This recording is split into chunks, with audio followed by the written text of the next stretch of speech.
Greetings, geeks. Welcome to episode 452 of Geeks in Space. I'm Rob Commander Taco Malden. I'm joined today with two of the finest geeks that you're going to meet who are willing to pretend that they're in low Earth orbit. I have Chris DeBona. Hi, everybody. And Rob Roseboom. Hello.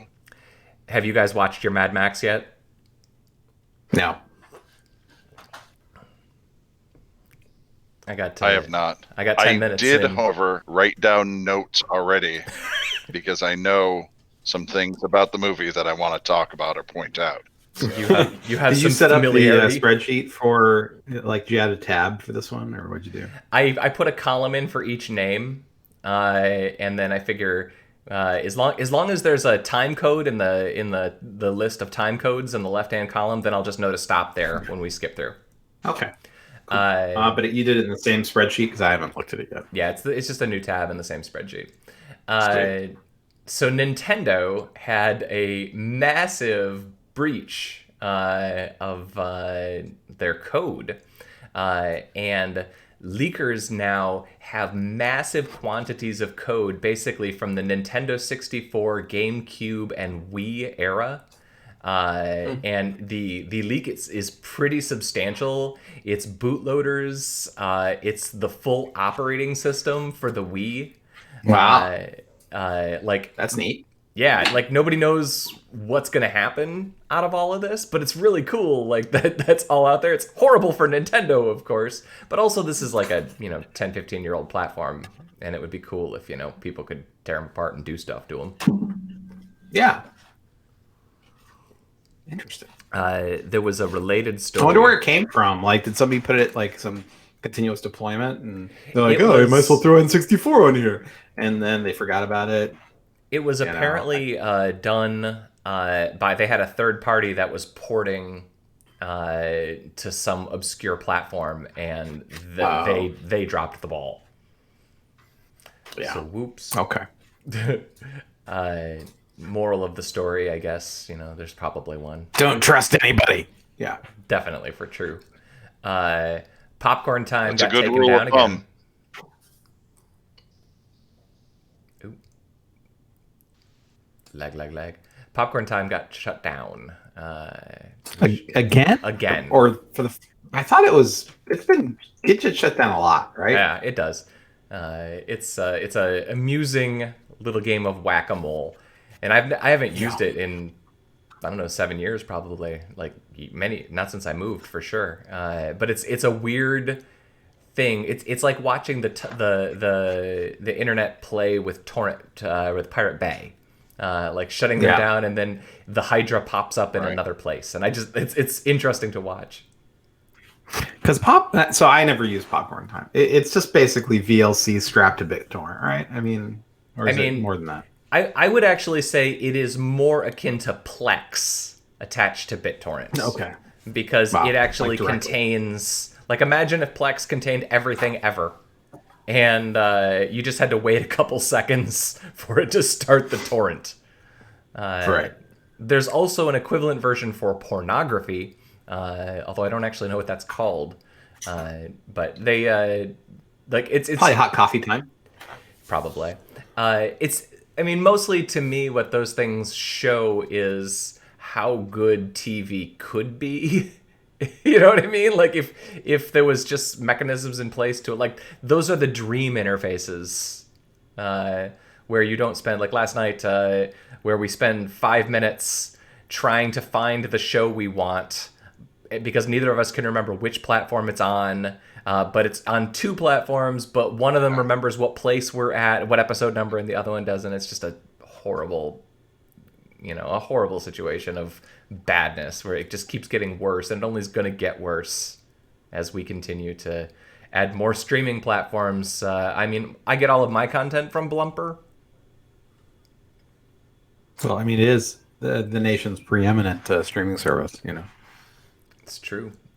Adam Neuman sued Minnesota-based, SoftBank. right? Sure, but not every.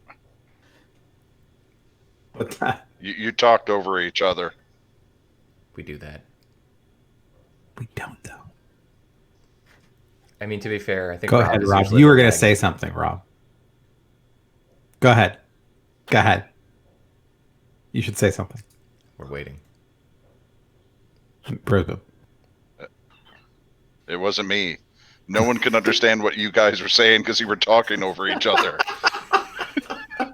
I know it sounds terrible. I really think it's your lag. So we gotta do something. Like, are you using your phone today, or are you using your home bandwidth?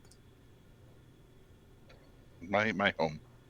Yeah, that's it. You should give up. Just use like a Verizon hotspot or something at this point.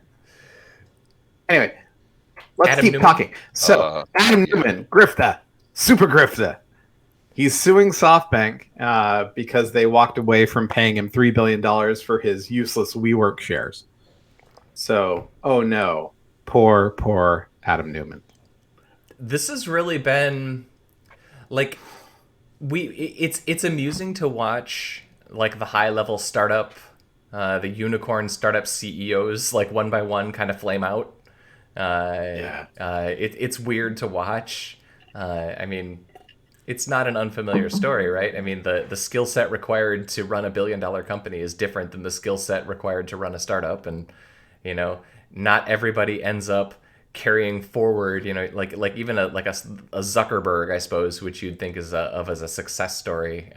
He had some training wheels for a long time. Oh yeah, for sure. And he still kind of needs them from time to time, but like he's adjusted okay. But people like Neuman, I mean, he was the scene in The Wrong Trousers. I think I've talked about this before, where they're on the train, they're laying down the tracks in front of it, they're laying down the tracks in front of it. This guy ran out of track like 3 years ago.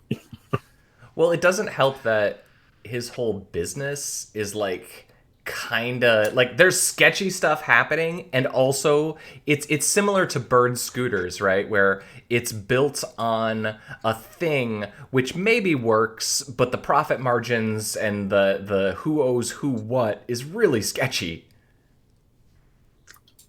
Well, worse than that, it's so obviously sketchy and badly done. Like they were borrowing money to lease, not own, lease buildings, then part them out and release them with absurdly favorable terms that they'll never make their money back on, with incredible kickbacks to the salespeople. Well, not kickbacks, incentives to the salespeople, right? So they're not going to see a dime for 4 or 5 years against a loan that they can't pay back to a bunch of people. Was the goal just to go bankrupt and screw everybody? It's just none of this makes any sense. And I'm not an insider, right? So the insiders would have known even more. Were they just betting they could go public, rip people off, and get out before anyone noticed? I mean, there's just incompetence and kleptocracy all the way up on this thing. And it makes SoftBank look like a bunch of suckers, and if there's one thing the Vision Fund needs is to be looked at as a bunch of suckers or really bad money launderers, okay? Because they took a bunch of sovereign wealth, they invested in a bunch of crap, and it comes back, 80 cents on the dollar, right? So is this just money laundering? Are they just, a front? It sounds like money laundering for money that can't otherwise be invested. What's that? This just sounds like money laundering with extra steps. Well, yeah, it's sovereign state money laundering, So it's like, if that was the goal the whole time, Adam Neuman's like, where's my cut of the money laundering money, buddy? I don't know. I mean, it's also dumb, man. It's just so dumb. I don't. Yeah, the Bird one seems weird to me too, just because like the price structure on those scooters and like the number of miles they could ride on them before they were garbage and how much money they could theoretically make back. Like at least with Uber, like I understand that if you just want to get enough market share, so whenever self-driving cars become cost effective, and then you just become a cajillionaire 1,000 times over. Like that, I guess I understand. Yeah. All right. Well, so on the flip side of this is, what can we learn from these charming grifters?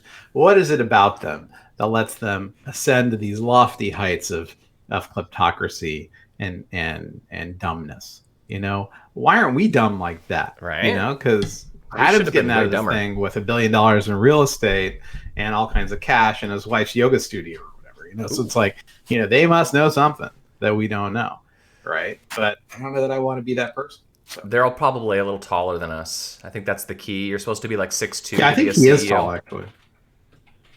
Yeah, being tall. I don't know. I'm 6'4", so that's pretty tall. Yeah, but he's got 1 whole inch on you, Robert. Oh, yeah, that's it. Once you hit that Abraham Lincoln height, that's where the money's at. That's right. Yeah. Time to get Lincoln bucks. I remember that we had, Rob, you and I once shared a boss for a time. And the first time I met him, he unimpressed me tremendously. And I immediately remember thinking, you have fantastic hair, a great voice, and are very tall. You are destined to do this job poorly. Listen, guys, I'm right here. I don't know that you were ever my boss. I was never your boss. Yeah, no, I worked on like the M&A team when we acquired Andover, but that's not a boss. I remember that boss, and I was equally unimpressed with this handshake. Ooh, handshake's important to me. I forgot about that, but you're right. Was it Can't a limp asparagus? Yes, it was sort of just limp and ugh. It was weak. Not good. Not good. And I do think that in the age of the social distancing, if the handshake goes farewell, I'm fine with that. Because it is a super judgy thing. Like, every person you shake their hand is like grading your handshake according to some sort of arbitrary scale. It has no value whatsoever on who you are as a human being or your skills or qualifications. But man, that guy's got a limp handshake, and so we judge him. Well, we should, yeah. I mean, because he's terrible. Not human, really. And it turned out the handshake was right. It's true. The Clone Wars, I finally watched the finale. I did watch a little special that was really cool, and I didn't know that they did this, but they actually got Ray Parker back to do the motion capture for the Darth Maul fight scene. And I noticed when they did the fight scene that it was extraordinary. Like, it's one of the best lightsaber duels ever, and the animation style is. The last 4 episodes of Clone Wars really have a kicked-up animation style, and they obviously put more money into the production of these things, and they look really good, and those scenes especially looked really great, and it was just cool to know that guy still gets work. He was remarkable. He was a remarkably physical actor. I mean, it's a terrible movie, but. Sure. That fight, when that guy would start killing people, it was great. He could have saved Westworld. Ooh. Let me just That's a big one. All right, maybe not. Okay, so this is a totally minor thing, but I just thought it was interesting when I saw it. There was a Price Watch site that listed that for a few days you could buy 1 terabyte SSDs for under $100. They sold out. But regardless, yeah, but they didn't have DRAM cache. I mean, we should clarify. Sure, they're not the ones that you want. SSDs, right? They're not the ones you want. Normally, the one I got is the one you want. I had Uriah double check it for me, and it was like 123 or something when I bought it with the caching. But still, 1 terabyte of SSD. I mean, you can think about how far prices fell from for me childhood. With my 40 or 20 meg hard drives. But just to see how fast SSD came from not even being technically possible to being $100 for a terabyte is pretty dang Moore's Law amazing. It is pretty amazing. For sure. Like, every once in a while I put together that dream Synology with 24 SSDs. And of course, they're the 7 terabyte SSDs, right? And it's expensive. I could buy a car, but like, wow, wouldn't that be cool? Imagine how fast it could go. Totally. So.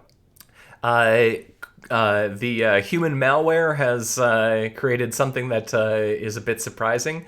The Supreme Court will be live streaming oral arguments on Blumper. Yeah, I saw that. Interesting. Actually, Fox, but wow. Yeah, that's really the Blumper of the modern. Oh no, I'm gonna I'm gonna pirate my copy. Totally. You can't get it on popcorn time. He is so lagged.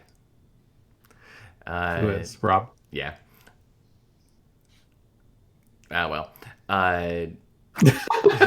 Let's keep going. All right. Screw it, we'll do it live. We'll do it live. No, your face just pauses for like 3 seconds at a time. Sorry. No, I know that we won't get cameras in the Supreme Court anytime soon, and I kind of agree with that. I listened to a podcast on that a while ago, like why they don't allow cameras in, and what it really comes down to is that most of those guys, you don't know what they look like because they're not on the news every night. And so they get to still maintain some level of a personal life. Who doesn't know what they look like? But okay. I mean, if you were to put, like, besides like Scalia or RBG, you know what I mean? Like, I don't know that Scalia dead. What's that? If you see Scalia walking around, run. But Scalia. Then you have way bigger problems than just protecting your privacy. It's if true. You see Scalia walking around. It's true. But I mean, I knew what he looked like, but he was like the kind of guy that like got on the news intentionally. And you know what Clarence Thomas looks like because of the Anita Hill thing, and Kavanaugh. But if you put the other, what, 5 of them up in front of me, I don't know that I would pick them out of a lineup. You wouldn't recognize Gorsuch? Kagan? Nope. Roberts? Sotomayor? How do you even call yourself an American? I read my news, Chris. I don't watch on what? I don't watch CNN. Do you take your 2 bits down to the 5 and dime and pick up your newspaper while you have an onion on your belt? Because it was the style at the time.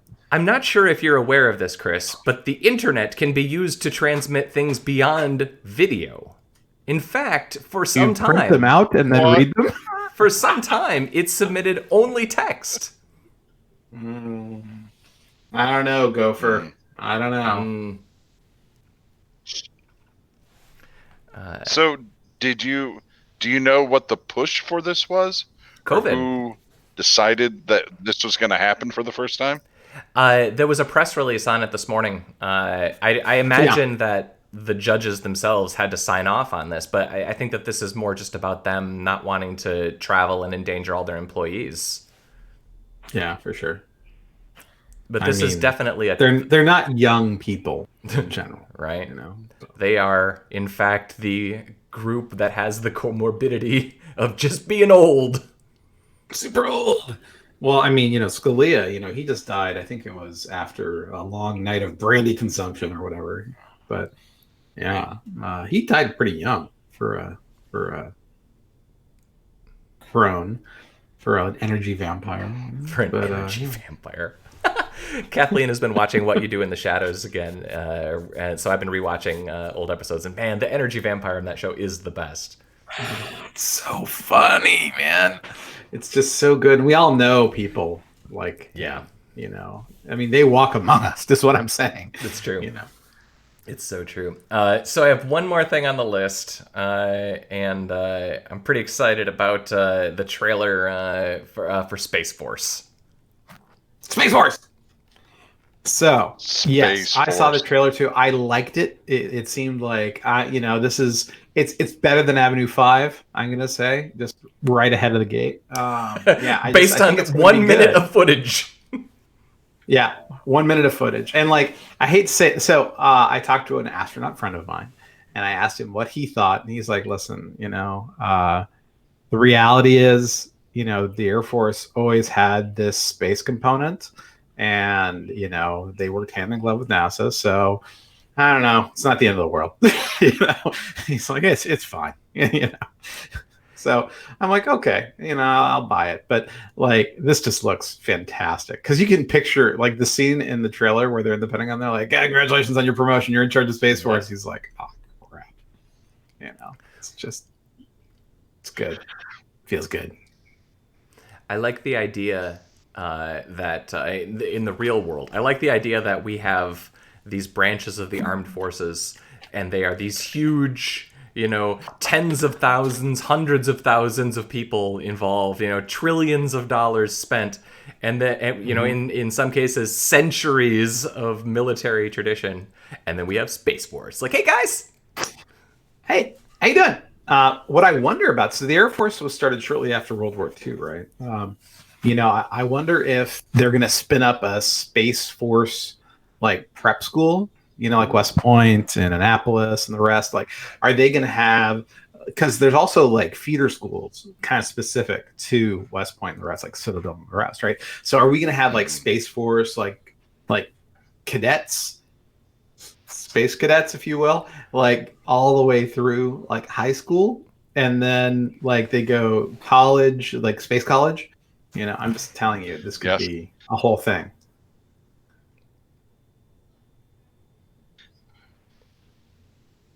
It'll be wonderful. That was a lot to wait for. Yeah, you see Rob's face move, and then you're like, oh, it's coming. Yeah. So this actually for the movie watching marathon, where they're getting those recruits? They're getting them from Space Camp, which makes me think that from Space Camp, which makes me think we should watch Space Camp. Oh, we should.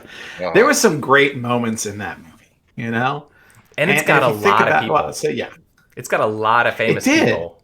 Did it have not Ali Sheedy? Who it was Sigourney Weaver? It was like some prominent actress like lent herself to that. Yeah, no, there's a lot of people in Space Camp that went on to be minor roles in other things. Kate Capshaw, Leah Thompson. When I was younger. Leah Thompson, man. Let's see, Leah Thompson. That was like peak of my Leah Thompson crush phase. With the Howard the Duck.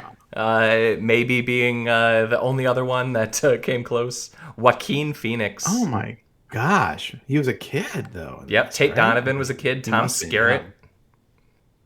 Whoa, dude, he's old though. Terry O'Quinn. Look at all these character actors.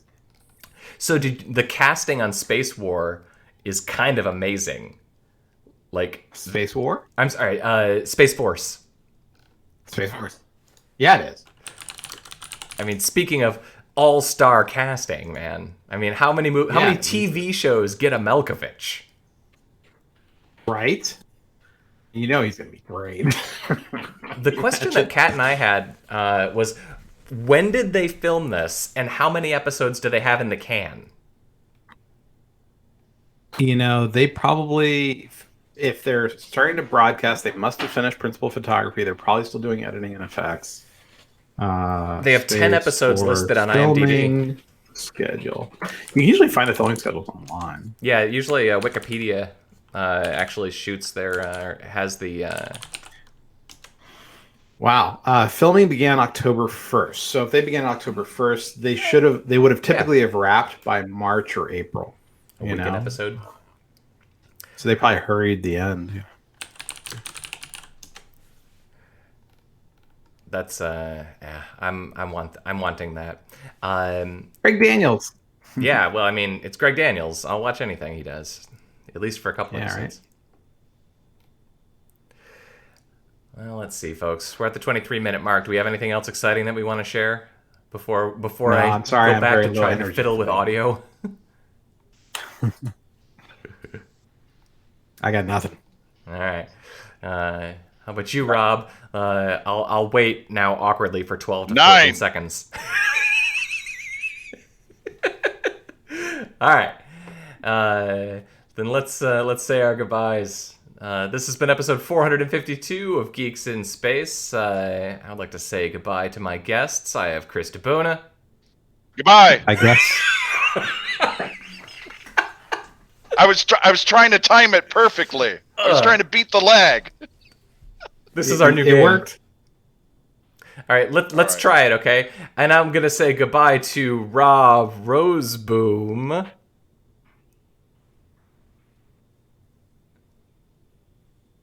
See ya. Wow. Oof. Man, that was like 5 seconds. That was all the time. That was brutal. I'm exhausted. Impressive. Super exhausted. impressive. All right, folks.